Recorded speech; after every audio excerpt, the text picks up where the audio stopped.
Calon Presiden nomor urut 3 Ganjar Pranowo menyebut penegakan hukum di Indonesia menurun saat pemerintahan Presiden Joko Widodo. Hal ini disebabkan karena banyaknya intervensi dan rekayasa kasus oleh pemangku kebijakan.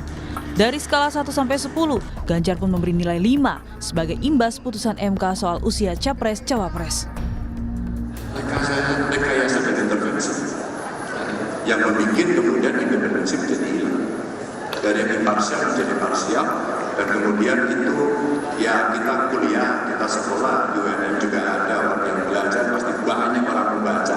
Udah deh, itu gimana? Semua yang dengan kasus ini juga Poinnya, jawab kira-kira poinnya berapa?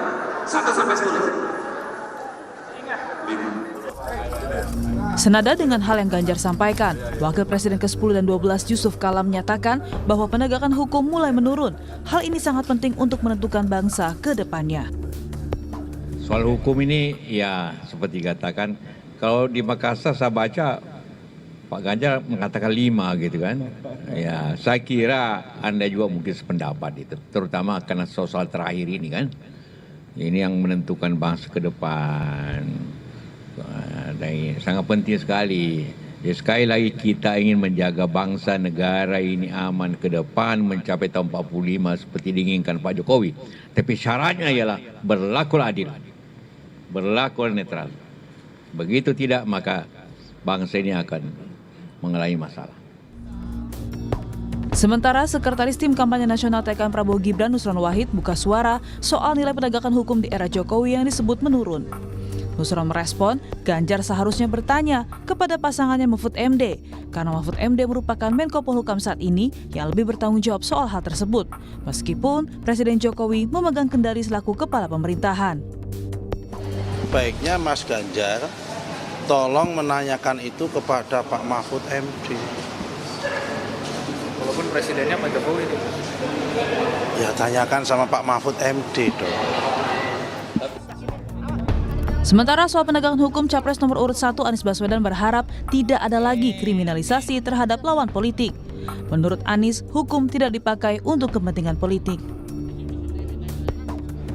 Prinsip-prinsip penegakan hukum, prinsip-prinsip penegakan keadilan harus dikembalikan.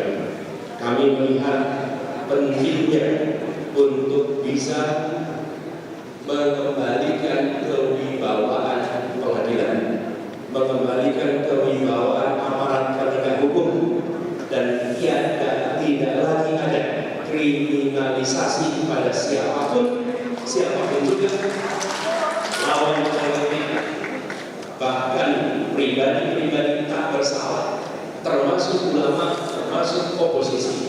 Karena hukum bukan dipakai untuk kepentingan politik, tapi hukum dipakai untuk menghadirkan rasa keadilan. Publik pun berharap tentunya penegakan hukum ke depan tak lagi tajam ke bawah dan tumpul ke atas. Juga tidak ada lagi intervensi karena kepentingan para elit. Tim Liputan Kompas TV.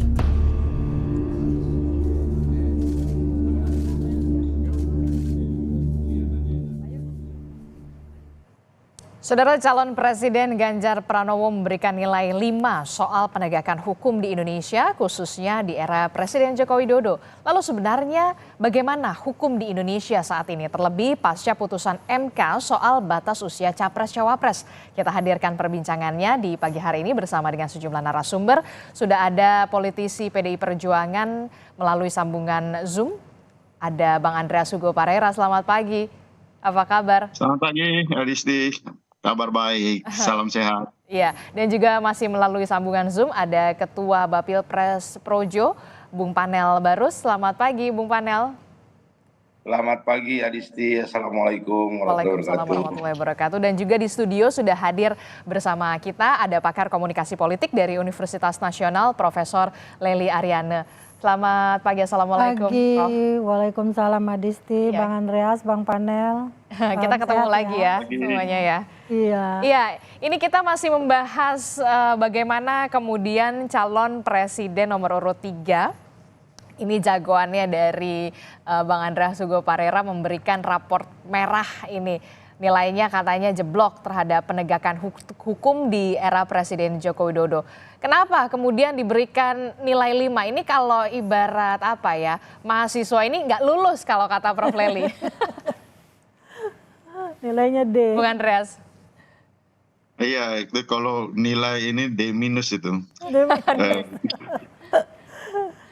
Jadi Adisti kan kemarin kita lihat konteksnya, konteks dari apa yang disampaikan oleh Mas Ganjar itu kemarin adalah dalam rangka ada diskusi panel di situ yang dimana moderatornya menanyakan soal penilaian dari Mas Ganjar terhadap pelaksanaan hukum, penegakan hukum di Indonesia.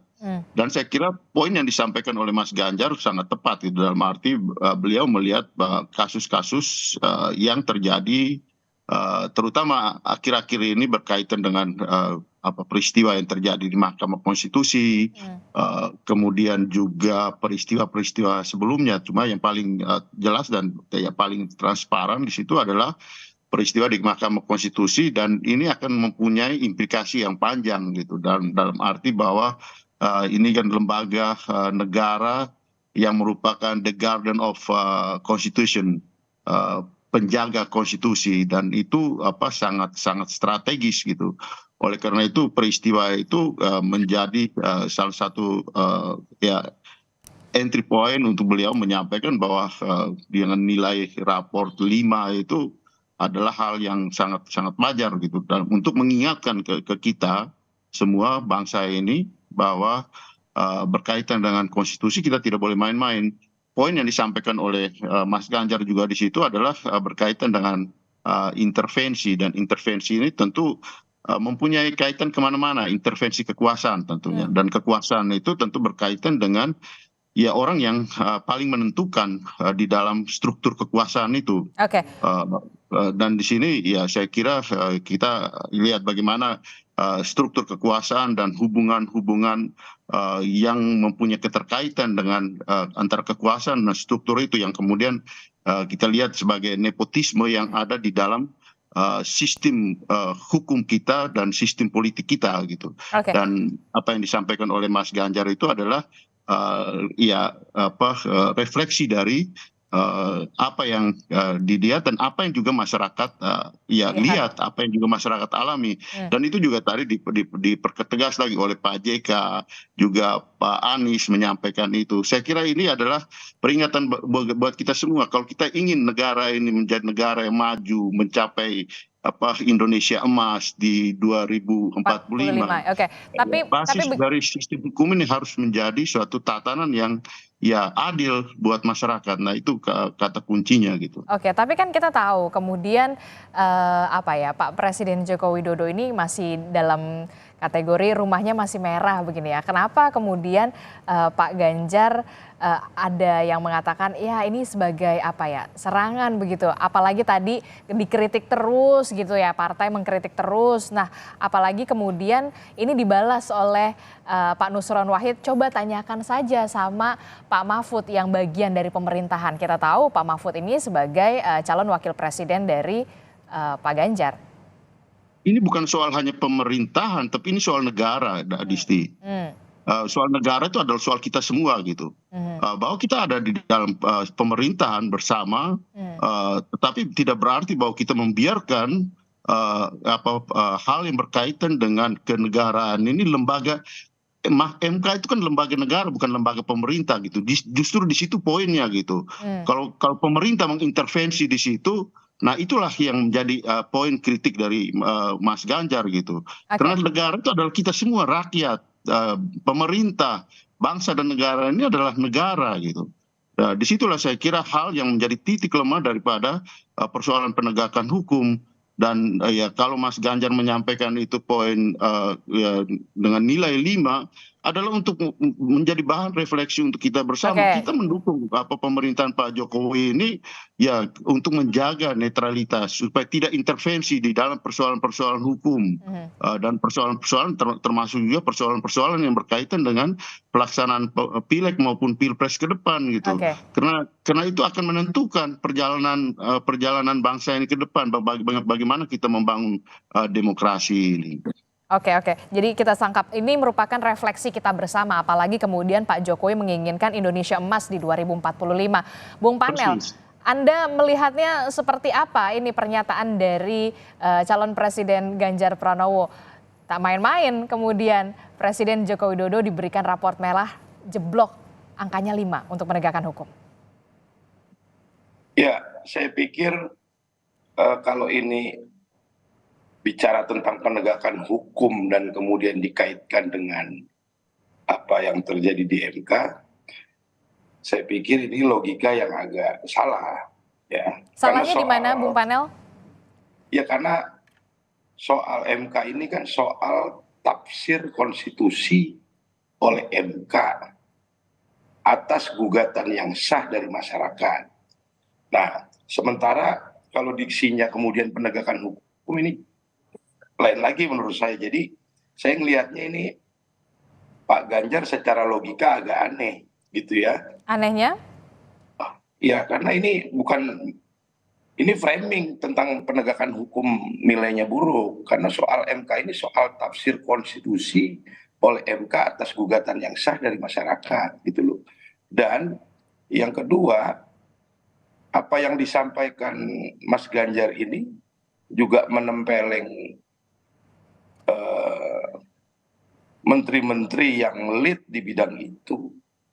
Tadi dibilang Nusron ada Pak Mahfud, terus juga ada Pak Yasona Lauli sebagai Menkumham gitu ya. Ini nempeleng dua orang ini sebenarnya secara tidak langsung gitu loh. Dan ini saya pikir framing ini agak maksa gitu. Urusan angka 5, 6, 7 atau 4 ini indikatornya juga apa kita nggak jelas gitu Mbak. Oke, jadi kalau menurut Bung Panel ini merupakan framing yang logikanya sangat aneh begitu ya? Atau Anda melihat karena memang ada kekecewaan di situ, kemudian akhirnya ada sampai nilai 5? Iya, Pak Ganjar mungkin lagi bingung ya. Bingung apa? Bingung kenapa Bung Panel? Bingung berposisi dalam posisi politik hari ini. Dia mau ngomong apa keberlanjutan, sudah ada yang lebih lebih dulu bicara itu, mau ngomong perubahan, sudah ada yang bicara tentang perubahan, sehingga jadi agak bingung gitu loh. Oke, Bang Andreas, Anda menanggapinya seperti apa kalau katanya Bung Panel ini logikanya agak sedikit aneh? Bung Panel nggak tahu tuh, kalau kita bicara soal percepatan sekarang, bukan soal keberlanjutan, kita ingin mempercepat itu hal yang berkaitan dengan diksi dan narasi. Tapi kembali pada persoalan tadi gitu, artinya sebenarnya yang disampaikan oleh Mas Ganjar itu kan adalah fakta. Fakta yang terjadi di Mahkamah Konstitusi yang semua orang juga melihat, dan sudah ada peristiwa yang berkaitan dengan korbannya, yaitu mantan ketua MK Pak Anwar Usman yang juga adalah ipar dari Pak Jokowi, paman dari Gibran, itu menjadi korban dan ya diputus melanggar kode etik. Kan penjelasan soal itu kita semua udah tahu gitu. Dan ini adalah lembaga negara gitu. Lembaga negara. Mahkamah Konstitusi itu lembaga negara, the garden of constitution.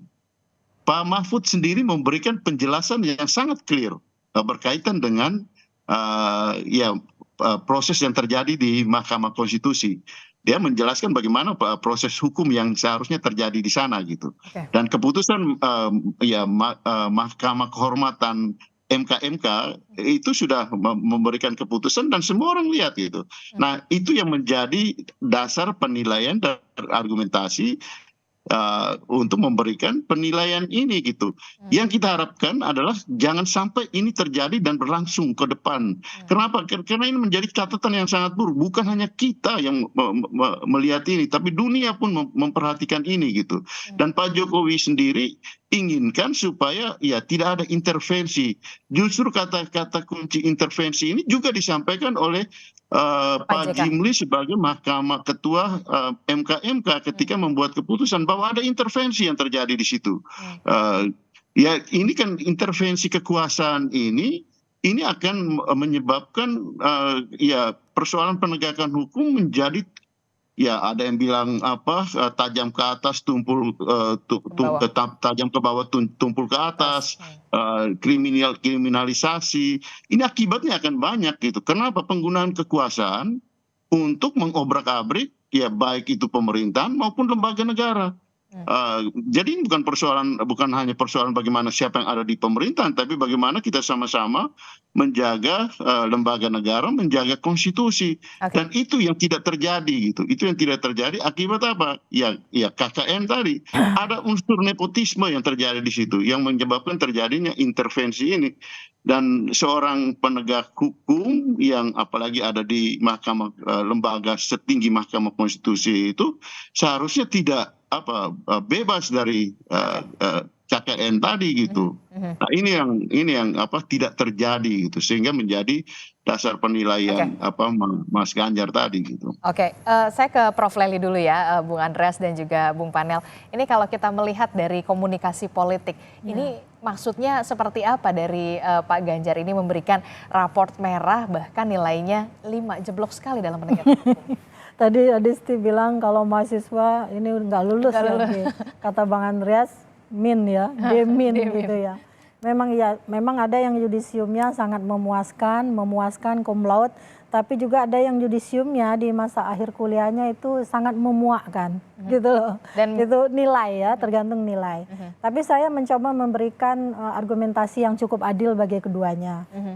Memang tentang hukum ini menjadi sesuatu yang sangat penting loh. Itu sebab mungkin Kompas hari ini harus menulisnya di halaman muka ya. Iya betul. Cegah ketidakpastian hukum di Pilpres 2024. Artinya ini menjadi wanti-wanti semua orang, apalagi bagi para calon wakil presiden atau calon presidennya sendiri.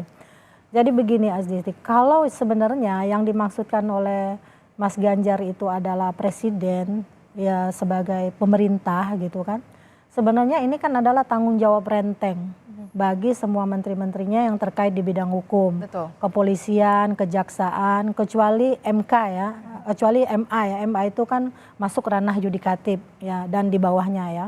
Nah KPK setelah undang-undang baru itu kan dia masuk wilayah eksekutif juga.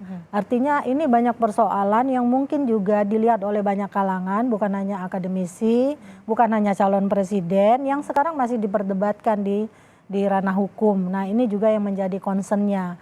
Nah kalau itu soal tanggung jawab renteng, tapi di pihak lain kita juga harus melihat misalnya, saya mendengar sekali ini pernyataan Ganjar ini pasca putusan MK. Jadi memang kata kuncinya pasca putusan MK. Clear. Pasca putusan MK. Itu yang ditanyakan oleh orang berapa nilainya. Ya dibilang jeblok, yaitu 50. Karena kita tidak bisa juga menutup mata sampai hari ini tetap bergulir. Sebenarnya yang diperdebatkan itu yang kembali yang diceritakan Bang Andreas, ada sisi lain. Ini bukan soal mencegah anak muda atau tidak setuju pada sosok Gibrannya, tapi seperti waktu Gibran mencalonkan diri jadi wali kota, itu kan tidak ada aturan hukum yang diobok-obok istilah lagu anak-anaknya kan. Nah ini jelas di depan mata dan yang dianggap nepotisme tadi memang sudah diberi hukuman, dipecat dari kedudukannya sebagai ketua MK. Nah kalau ini adalah kapasitas kekecewaan Ganjar sebagai sama-sama politisi PDIP, Pak Jokowi juga adalah PDIP, mungkin kita lihat rekam jejak, karena saya sama Bang Andreas ini sejak 2013 sudah bolak-balik jadi narsum di sini ya Disti ya. Kita juga ngebahas waktu Pak SBY itu loh, Pak SBY itu di detik-detik terakhir masa kekuasaannya itu Golkar sama PKS juga paling gencar sekali mengkritik. Tapi itu dianggap sebagai self introspection. Jadi ya otokritik lah bagi diri mereka sendiri untuk perbaikan ke depan. Sama-sama dua periode. Iya, sama-sama di periode kedua. Ya, intinya memang sehingga menjadi tanggung jawab semua orang termasuk kita para jurnalis yang bisa membentuk opini publik bahwa ke depan jika ada kritik semacam ini bisa dilakukan oleh orang dalam, justru itu bagus menurut saya. Jadi jangan mengiyakan semua yang dilakukan oleh pemerintah mentang-mentang pemerintah itu didukungnya gitu loh. Termasuk para menterinya sendiri kalau ada yang salah. Saya kira Prof Mahfud ya itu bagian dari yang cukup giat bergerak. Kasus terakhir itu di kasus Kementerian Keuangan, kita sangat tahu. Jadi orang berpikir gini, Prof Mahfud itu ada di dalam pemerintahnya berani teriak. Apalagi ketika dia menjadi wakil presiden misalnya. Nah barangkali ada kelemahan-kelemahan di bidang hukum inilah yang perlu digarisbawahi oleh Pak Jokowi di akhir masa jabatannya. Sehingga ibaratnya kan kalau di kuliah itu kalau nilainya tidak lulus itu apa namanya? Remedial. Ini bisa remedial ya Bang Andreas ya. Nggak apa-apa. Tapi kalau di pemerintahan nggak mungkin ada remedial dong. Ada bisa ya. Jadi diperbaiki kekurangannya termasuk oleh pendukungnya Pak Prabowo dan Gibran karena mendukung Pak Jokowi juga pastinya kan melanjutkan. Jadi ada otokritik ini dianggap aja sebagai sebuah saran mana lagi yang perlu diperbaiki pasca kekecewaan Ganjar dan teman-teman PDIP termasuk publik loh. Jadi publik juga ada cukup banyak yang kecewa, buktinya gugatan masih terus berlangsung. Itu Mbak Disti. Oke, ini kemudian menjadi seharusnya kalau katanya Prof. Eli, self-introspection. Apalagi kemudian ini di periode kedua, di akhir-akhir. Supaya soft landing nanti. Supaya soft landing, jadi jangan kemudian kritik ini tertutup begitulah ya. Kalau misalkan kita harus terbuka menerima kritikan kalau kata Prof. Lely dan juga ini ada tanggung jawab renteng. Nah ini kemudian yang menjadi pertanyaan juga, tidak khawatirkah kemudian partai koalisi PDI Perjuangan rasa oposisi? Jangan dijawab dulu, tetaplah bersama kami di Sapa Indonesia Pagi. Terima kasih Anda masih bersama kami di Sapa Indonesia Pagi. Saudara masih membahas soal pernyataan dari calon Presiden Ganjar Pranowo terkait dengan bagaimana penegakan hukum yang kemudian diberikan raport merah nilainya jeblok. Dikatakan oleh Ganjar Pranowo nilainya 5. Masih bersama saya di studio sudah ada Prof. Lely dan juga melalui sambungan telepon dari PDI Perjuangan ada Bung Andreas Hugo Parera dan juga dari Ketua Bapil Pres Projo ada Bung Panel Barus. Saya ke Bung Panel Barus. Bung Panel tadi kalau katanya Prof. Lely seharusnya memang ini otokritik, self-introspection kemudian di akhir-akhir jabatan dari Presiden Joko Widodo. Bagaimana Anda menanggapinya?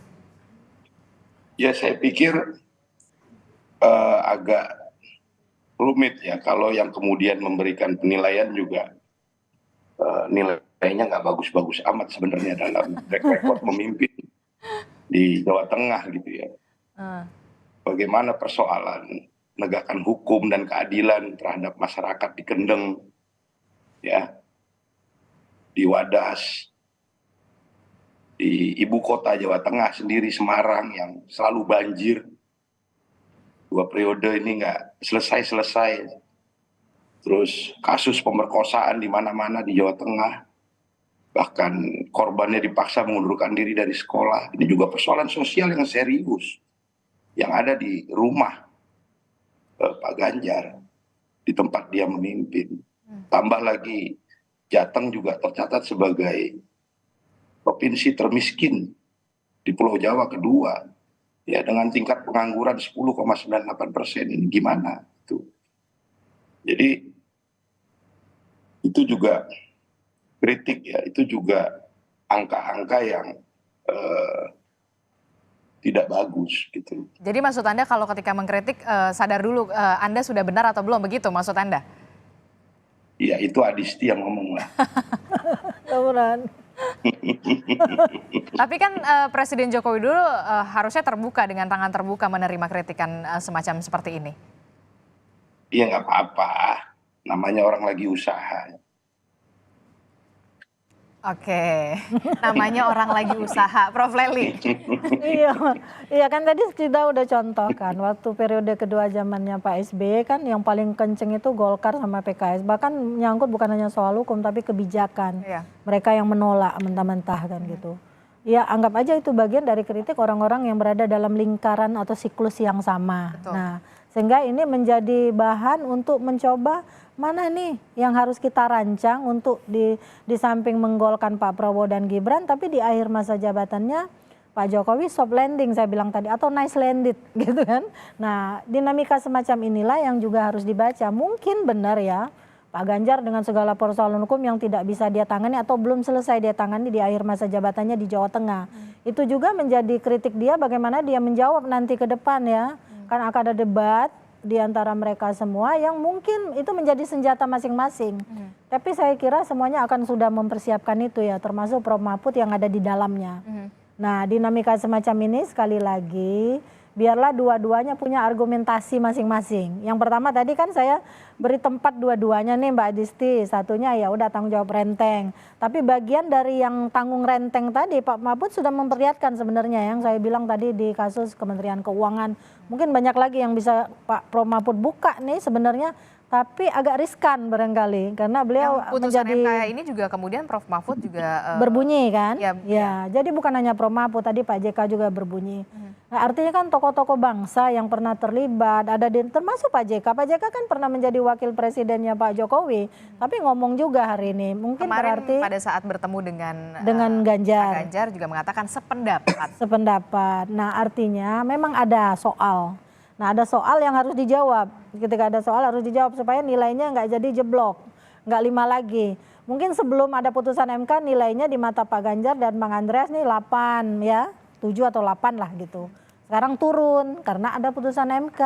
Ya itu masalah, Tapi ya udah diselesaikan. Tapi kemudian kita juga melihat gitu ya kalau mengamati kritikan-kritikan ini muncul ketika putusan MK, kemudian Gibran menjadi cawapresnya Pak Prabowo. Ya. Dari politik apakah ini ada korelasinya? Tentu saja. Jadi saya bilang tadi mungkin ini adalah kekecewaan Mas Ganjar sebagai kader PDIP termasuk Bang Andreas hari ini. Tapi kan bukan kapasitas saya untuk membenarkan atau menyalahkan keduanya. Karena mereka punya argumentasi masing-masing. Tapi kita melihatnya ini pasti, ini karena kekecewaan ini ada. Oke lah silakan dilanjutkan, tapi intinya yang dikritik menjawab dengan kritik yang mungkin bisa menunjukkan bahwa yang Anda kritik tidak benar. Tapi kan persoalan di MK memang masih berlanjut nih. Ada satu soal nih yang saya tanya, kenapa sih kalian itu seperti nggak setuju sama Gibran? Bukan nggak setuju sama Gibran ya Bu. Kalau seperti waktu beliau mencalonkan diri wali kota kan nggak ada aturan yang diotak-atik. Yang diobok-obok istilah ini sampai ini ketua MK-nya harus dipecat gara-gara mengubah putusan yang katanya menciptakan norma baru. Itu yang pertama. Yang kedua seharusnya kan ketika mereka mendaftar ke KPU, KPU dulu merubah dulu PKPU-nya. Sehingga sesuai dengan putusan MK ini tidak diterima pendaftarannya sesuai putusan MK. Menurut teman-teman hukum ini juga bermasalah loh Bu Leli. Oh gitu ya ceritanya. Kalau soal hukum biarlah kalian yang berbicara. Saya bilang. Jadi saya mendengar argumentasi hukum yang semacam itu berarti dipandang dari segi politik ini potongan pesan loh. Menurut saya semuanya adalah potongan pesan. Bang Andreas tahu banget nih. Ada teori mozaik yang selalu saya ulang-ulang. Potongan pesan pertama begini, kedua begini, tiga begini. Dia membentuk sebuah gambar yang utuh tentang persoalan hukum. Mungkin inilah yang kalau kita baca secara detail di Kompas pun mungkin diceritakan ya. Saya belum baca. Ini masuk dalam potongan pesan. Potongan pesan. Jadi baik oleh media, terutama media mainstream itu dan media sosial pembentuk opini publik yang begitu luas. Jadi kita juga harus membaca semua kegundahan publik ini. Teman-teman dari semua bakal calon presiden, tim kampanyenya, tim pendukungnya, kelompok kepentingannya. Semuanya marilah berbicara berdasarkan argumentasi sesuai dengan apa yang akan mereka bangun ke depan. Entah itu ekonomi, politik, budaya, pendidikan, termasuk hukum yang sekarang menjadi perdebatan. Tapi Anda melihatnya apakah nanti Presiden Joko Widodo akan menanggapi soal ini? Ya mungkin lewat bukan secara langsung, Tidak tapi secara biasanya Pak Jokowi juga sindir-menyindir juga ada suka. Pesan Iya, ya. ada pesan, pantun bersaut istilahnya seperti itu Mbak Desti. Oke, saya ke Bung Andreas. Bung Andreas, ini kan tadi kalau dikatakan di zaman Pak SBY dulu juga sempat ada di menjelang akhir-akhir jabatan Pak SBY juga sempat ada kritik. Nah, kalau Anda kalau dikatakan begini, ada di koalisi pemerintahan tapi rasa oposisi. Ya, itu ada istilah tadi yang saya sampaikan gitu. Bahwa ini bukan hanya soal pemerintahan, tapi ini adalah soal negara. Dan negara itu menyangkut pemerintah, menyangkut rakyat, dan menyangkut apa yang terjadi di dalam proses kehidupan kita bersama sebagai bangsa dan negara kesatuan Republik Indonesia ini gitu. Dan persoalan yang di awal tadi yang ditanyakan dan kemudian disampaikan oleh Mas Ganjar itu berawal dari persoalan yang ada di MK. Nah, kalau kita lihat persoalan, artinya kita harus mengidentifikasi apa sih persoalannya. Persoalannya itu kan adalah kekuasaan dan nepotisme yang terjadi di dalam kekuasaan itu, gitu, di dalam proses ini gitu. Nepotisme ini menyangkut siapa? Yang menyangkut hubungan kekeluargaan yang ada di sana, sehingga ada orang yang menyampaikan ini mahkamah keluarga. Ya itu tidak salah akhirnya, jadi ya karena fakta-fakta itu mendukung persoalan yang ada di sana gitu. Ada kekuasaan yang mengintervensi, dan itu juga yang disampaikan oleh Mas Ganjar gitu. Jadi apa yang disampaikan oleh Mas Ganjar yang kemudian dengan penilaian itu adalah refleksi dari persoalan yang juga dirasakan dan dilihat oleh masyarakat gitu.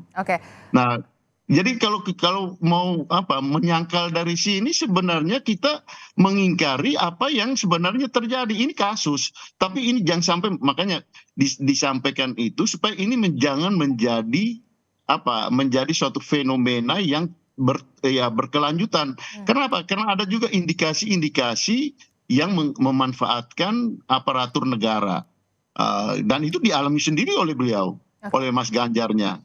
Ketika terjadi apa yang terjadi di Bali, apa yang terjadi di Pematang Siantar, apa yang terjadi dengan kader-kader partai, ada beberapa personil yang ada beberapa orang yang juga diintimidasi.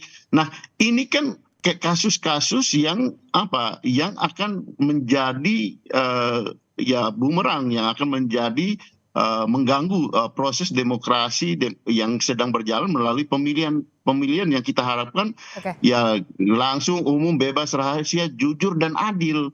Nah, ini hal yang menjadi persoalan identifikasi kita terhadap case yang disampaikan oleh Mas Ganjar tadi, yang kemudian menyebabkan beliau memberikan penilaian. Argumentasinya itu gitu, Mbak Adisti. Argumentasinya memang karena memang putusan MK begitu ya. Nah, kalau tadi menyambung perbincangan dengan pernyataan dari Bung Panel yang mengatakan ini yang mengkritik Pak Ganjar ini ada juga persoalan nih di Jawa Tengah yang belum selesai. Jawaban Anda soal ini? Ya, sampaikan apa persoalannya gitu. Apa persoalan bahwa ya pasti tidak ada satu pemerintahan yang sempurna. Mari kita menyampaikan itu dengan data, dengan fakta yang kemudian ya kalau memang ada hal yang kurang ya kita perbaiki bersama gitu ke depan. Yang kita harapkan adalah ya bagaimana proses pemerintahan ini berjalan untuk kepentingan kita semua, termasuk yang sekarang kita alami itu adalah bagaimana proses pemilu ini berjalan demokratis, berjalan sesuai dengan aturan mainnya gitu. Nah, ya kita ya bisa kemudian ada hal-hal yang lain yang disampaikan oleh Mas Panel tadi kan ya kumpulan persoalan, ya silakan mana persoalan yang ini gitu. Yang mungkin pada kesempatan yang lain kita akan berdebat soal itu gitu. Tapi marilah kita lihat masalah yang pokok persoalan yang berkaitan dengan penilaian Mas Ganjar tadi. Apa alasan Anda untuk mengatakan tidak gitu? Nah, ini persoalan kita bersama gitu. Dan persoalan ini menyangkut ya kekuasaan. Siapa yang punya kekuasaan di sini gitu? Bagaimana kekuasaan itu dilaksanakan dalam kaitan dengan hubungan antara kekuasaan dan pelaksanaan penegakan hukum yang seharusnya adil untuk semua gitu. Tapi di sini ada unsur nepotisme yang sangat dominan dan dilihat dan kemudian sudah terbukti terjadi di situ. Bung Panel kalau kita melihat oke lah kalau misalkan Anda menyebut ya ini sebagai bagian usaha ketika pernyataan kritik ini berasal dari Pak Ganjar begitu. Tapi kemudian kita kemarin melihat Pak JK Yusuf Kalla juga sependapat soal ini.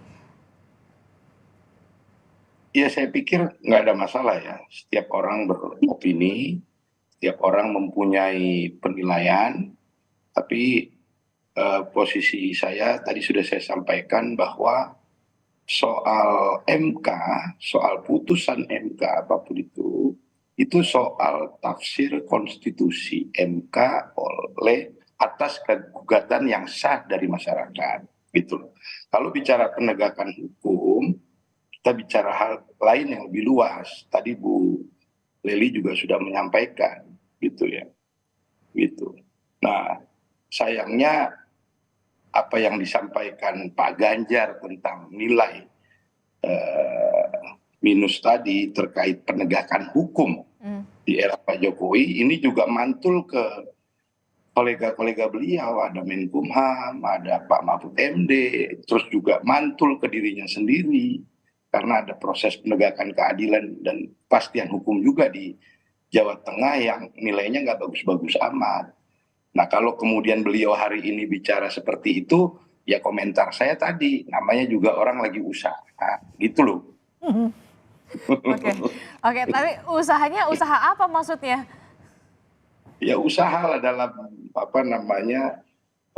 konteks pemilu 2024 ini, gitu. Untuk menaikkan elektabilitas maksudnya? Ya bisa jadi, itulah. Makanya tadi di awal juga saya bilang lagi bingung. Mau bicara tentang keberlanjutan, sudah ada yang pakai, mau bicara perubahan, sudah ada yang pakai. Tapi kan kalau Ternyata kata Bung Andreas tadi bukan keberlanjutan lagi, tapi percepatan. Ya, Iya, berubah. Kita bicara percepatan. Percepatan ini, top juga ini Bang Andre. Iya, berarti bukan keberlanjutan lagi, Bung Panel. Percepetan. Oke, Prof. Lely, Anda melihatnya serangan demi serangan, kritikan demi kritikan kepada Presiden Joko Widodo dan juga pemerintahan sampai nanti di 14 Februari 2024, apakah akan terus berlangsung? Pasti akan terus berlangsung dan saya justru gembira loh.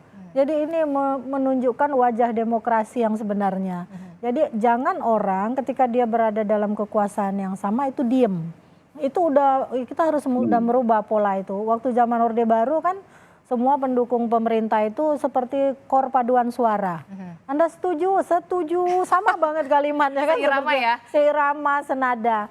Kalau seperti ini kita melihat nih, dari dalam bisa melihat dirinya sendiri. Sebenarnya kan kalau orang melihat apa yang dilihat di depan mata, istilah gajah itu, di depan mata tidak kelihatan, di seberang lautan kelihatan. Ini tidak boleh lagi terjadi gitu. Tapi kenapa kemudian ini berada kritikan-kritikan pedas ini Muncul. Kenapa menjelang pemilu 2024 di akhir-akhir? Kenapa pas awal-awal semuanya seirama? Iya, harusnya memang seperti itu. Di akhir-akhir sudah mulai menunjukkan bagaimana borok-borok yang harus mereka perbaikin. Jadi justru ini senjata juga bagi Ganjar kan. Kalau ini borok pemerintahan yang ada saat ini, ke depan mereka akan seperti apa? Termasuk Pak Jokowi, ini ada Presiden seandainya Prabowo yang menang ya sama Gibran, dia menunjukkan ini kritik masyarakat, inilah nanti yang paling utama yang akan kami benahi. Jadi sebenarnya Subang Saran itu saling tindih-menindih dalam komunikasi politik. Jangan lupa tiap pergantian kepemimpinan berdasarkan teori peran itu hanya ada 3 hal. Yang pertama hope, harapan, lalu kemudian change, perubahan, dan unity, kesatuan. Sekeras apapun kita sudah membuktikan bahwa mereka akhirnya bersatu. Meskipun nanti menjelang pemilu retak lagi. Dan itu dinamika yang biasa yang terjadi. Tapi menurut saya teruskanlah seperti ini. Karena inilah yang akan membuat masyarakat itu menilai mana yang benar-benar komitmen dalam penegakan hukum misalnya. Bidang ekonomi, politik, pendidikan, budaya, dan seterusnya. Termasuk yang digembar-gemborkan persoalan anak muda. Anak muda itu paling konsisten dalam melihat mana yang tidak berpihak, mana yang berpihak. Paling konsisten, saya lihat paling rasional mereka. Karena mereka menyatakan ini akan menjanjikan kalau hukumnya tegak, ini menjanjikan bagi kehidupan kami ke depan. Tapi kalau tidak, hanya orang-orang itu saja yang akan menikmati.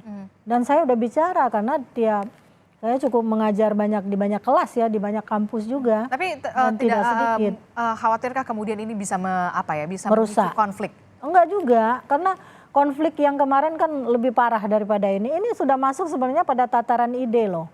Kalau kita kaji nanti mereka harus menjawabnya persoalan hukumnya seperti ini. Kalau kemarin politik identitas, tapi secara berat politik banget. Bagaimana? Kan ini kita tahu PDI Perjuangan kemudian masih berada di pemerintahan. Jadi gini, dari masing-masing zaman pemerintahan itu menunjukkan modeling namanya.